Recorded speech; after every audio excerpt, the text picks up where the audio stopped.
President-elect Joe Biden's choice for budget chief does not pull punches online. So when some of her hits aimed at top players in Congress were removed from the internet, it was clear something was up. Neera Tanden, president of the Center for American Progress, has deleted over 1,000 tweets from her personal Twitter account since the beginning of November. A number of them, since recovered by the Daily Beast, contain comments directed at powerful lawmakers on both sides of the aisle that could turn a relationship to ice before her Senate confirmation hearing to lead the Office of Management and Budget takes place next year. And that's exactly what seems to be happening to Tanden. Tanden deleted some, but not all, tweets from her account lambasting prominent lawmakers like Senate Majority Leader Mitch McConnell, RKAY, Sens, Joni Ernst, Aria, and Susan Collins, Army, and praising their Democratic challengers. It's unclear when exactly Tanden deleted them, but many of the tweets were available at least until the fall. According to the Internet Archive, can people on here please focus their ire on McConnell and the GOP senators who are up this cycle, who enable him? Cory Gardner, Collins, Ernst, Cornyn, Perdue, Tillis and many more. Tanden wrote in a since-deleted tweet from June 2019 about the 7 Republican senators.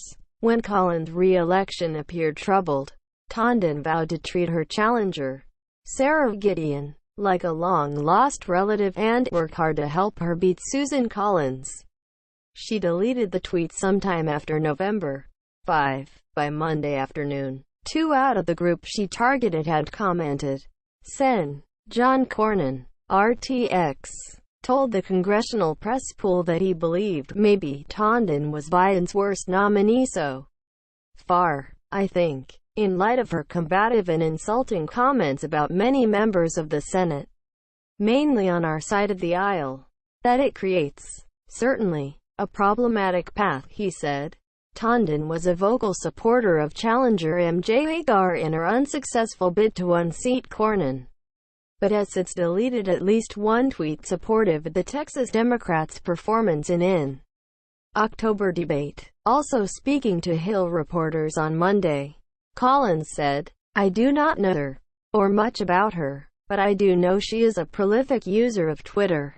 Neither Cornyn nor Collins appeared to acknowledge the relative absurdity of criticizing tweets in light of the habits of the members' outgoing administration, including the president himself. By Monday night, Tanden had changed her Twitter bio to read, "Director of nominee." She declined to comment for this article. Republicans aren't the only ones who were critical of Tanden's selection. During the 2016 election, her intense criticism of Sen. Bernie Sanders, IVT, who was then the chief opponent of her former boss Hillary Clinton, earned her reputation as one of the most visible and outspoken figures willing to needle progressives at a time when many sought to minimize the ongoing Democratic infighting as exaggerated. After Clinton eventually won the primary but lost the general election to Donald Trump, Tanden focused primarily on Republicans, but still frequently riled up movement progressives by taking on some online fights. It's an odd choice for Biden and his healing presidency to bring someone in who is so combative, especially on Twitter, being that we just ended a 4-year Twitter presidency, said Josh Fox, a climate change activist and filmmaker who was a surrogate for Sanders in 2016 and 2020. She causes ire unnecessarily now, as she prepares for her intended nomination to head up the a role that would require confirmation from McConnell's Republican-held chamber if Democrats do not overtake the Senate in 2 runoff elections in Georgia. Tanden has attempted to scale back parts of her digital footprint that led to her perception as a divisive, extremely online individual from both the left and right. The decision to consider Tanden for a spot within the Biden administration had been mulled over for weeks. According to one source close to the Biden transition, officials had internally expressed their intention to vet her for the director position during The November 3 election week. A review of third-party archiving services like the Internet Archive and Archive.vn show Tanden's account began on November 1 with 88,639 tweets, but had 87,588 as of Monday evening. The deleted tweets also included a barb aimed at McConnell and the Democratic epithet he reportedly resents. Apparently a lot of people think hashtag Moscow Mitch is a threat. Hats off at Joe NBC, Tanden wrote in a now deleted post. Progressives who have tangled with Tanden have often done so over both substance and style.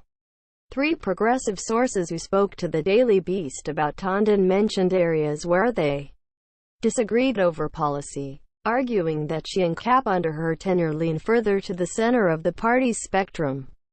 There are people on all sides, in all factions, who will say she's a bad actor, said Namiki Konst, a progressive activist and media figure. Tanden has spent a good chunk of time while leading CAP to advance very hostile messaging towards the left, Konst said.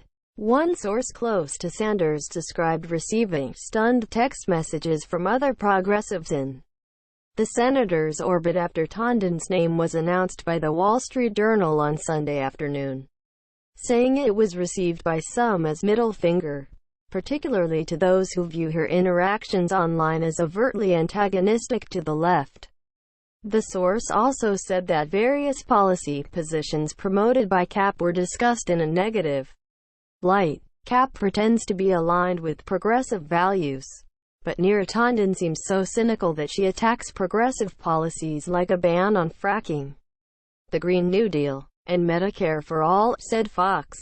I just don't think that's this time right now.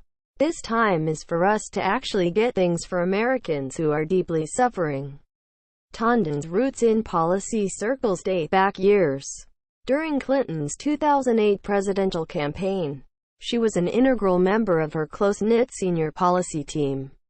A largely behind-the-scenes role, one Democratic source who has previously worked with her pointed out, and her advocacy and communication abilities, other Democrats contended, are exactly what will be needed to advance some of the bolder goals of the Biden administration. She also worked alongside Jake Sullivan and Brian Deese, both of whom are expected to serve in senior positions under Biden in 2021.